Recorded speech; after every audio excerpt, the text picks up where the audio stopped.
Benvinguts! Avui farem una exploració força interessant d'unes reflexions recents sobre tecnologia i dades.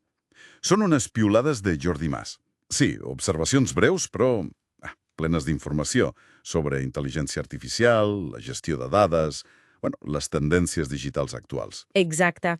Són com píndoles, oi? Petites però amb substància. Això mateix. Tenim una selecció que toca diversos pals, des de com s'interpreten les dades fins a l'impacte de la IA, eines noves, Cloud, Notebook LM... sí, i estratègies d'empresa. L'objectiu és connectar una mica aquests punts, veure el quadre general. Som-hi! Som-hi, a veure què en traiem? Doncs comencem amb una idea potenta, una mica provocadora, potser. Diu que sovint les dades i les conclusions, són torturades per ajustar-se a una narrativa que ja es té al cap. Uf, sí. És una advertència crucial, veritat. Subratlla la importància de l'escepticisme, de l'anàlisi crític quan ens presenten resultats basats en dades. Clar, no donar-lo tot per bo. Exacte. Cal preguntar-se sempre, qui presenta això? Amb quina finalitat? O sigui, aquesta metàfora de torturar és potentíssima per descriure el biaix de confirmació, Totalment. I parlant de dades, anem a les eines.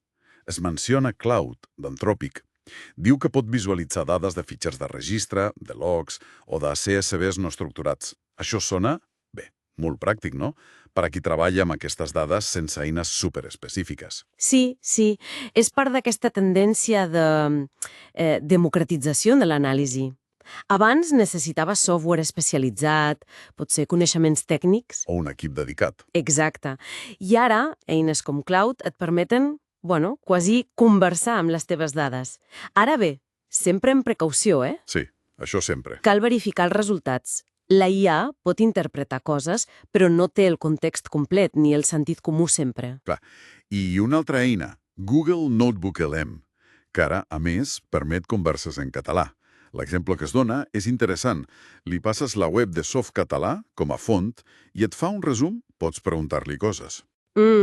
Això del català és important. És un pas endavant per a la llengua en el món de la IA, sense dubte. Oh, i tant! I el que és fascinant d'aquestes dues eines, Cloud i Notebook LM, és com canvien l'accés i l'anàlisi. Fan la interacció amb informació complexa molt més accessible. I això connecta amb una altra idea de les piulades, que, més enllà del hype, de l'entusiasme inicial, l'expectativa dels usuaris sobre com interactuar amb eines d'informació, ha canviat, permanentment, gràcies als models lingüístics grans, els LLMs. Exacte. Ja no només busquem, volem resumir, analitzar, conversar amb la informació. I les empreses, doncs ja hi estan treballant, pensant en això i en com automatitzar processos massivament amb IA. Això és un canvi de paradigma, no només noves funcions. Totalment. És una transformació fonamental en la interacció persona-màquina. Les empreses que ho entenguin i ho integrin bé tindran un avantatge estratègic. Però, compta amb l'automatització massiva. Sí. Quins reptes hi veus? Bé, planteja preguntes sobre el mercat laboral, és clar, i sobre la qualitat. Com assegures que l'automatització no degradeix el resultat final o que no introdueixi errors a gran escala? Aquí encaixa perfectament l'exemple de Duolingo, que es comentava. La notícia que només contractaran humans per a tasques que la IA no pugui fer. Això obre dos debats, oi? Sí. El primer, el risc per a la qualitat. Si no hi ha un missatge clar per mantenir els estàndards o una supervisió adequada, pot ser un problema.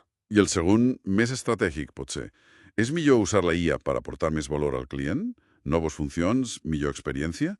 O simplement per reduir costos operatius? Exactament. Aquesta és la tensió clau. Eficiència operativa versus creació de valor.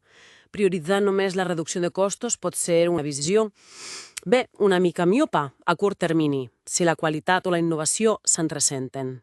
Clar, pots perdre usuaris o quedar-te enrere. Podria ser. I, de fet, connecta amb el primer punt de les dades torturades.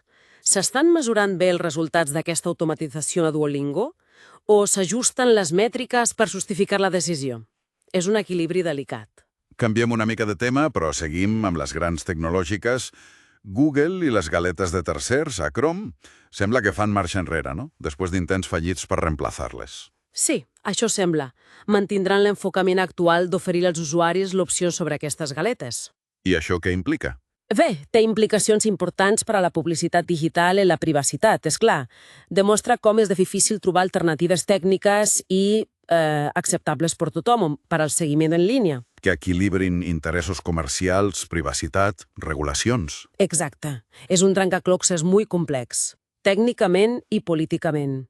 Així que, de moment, sembla que l'estatu quo persisteix, amb l'usuari tenint, teòricament, el control.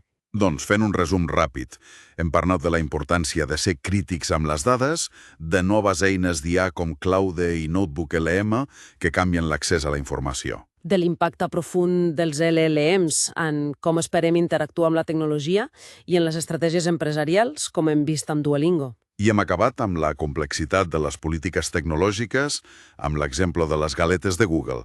Ha estat un repàs breu però intens, Sí, molt dens. I tot això potser ens porta a una reflexió final, no? Una pregunta per emportar-nos... Endavant. A mesura que la IA s'integra més i més a les nostres eines, als nostres processos, des de l'anàlisi de dades fins a la contractació, com podem assegurar-nos que aquesta eficiència tecnològica no només redueixi costos, sinó que realment augmenti el valor, la qualitat i, sobretot, la comprensió crítica del món que ens envolta, en lloc de simplificar-lo massa o, pitjor, distorsionar-lo com advertíem al principi amb les dades torturades? És una pregunta clau, certament. Com fer que la tecnologia ens faci més crítics i no més dòcils o superficials? Exacte. És el gran repte, crec. Doncs amb aquesta reflexió ens quedem. Gràcies per acompanyar-nos en aquesta immersió. Fins aviat. Fins aviat.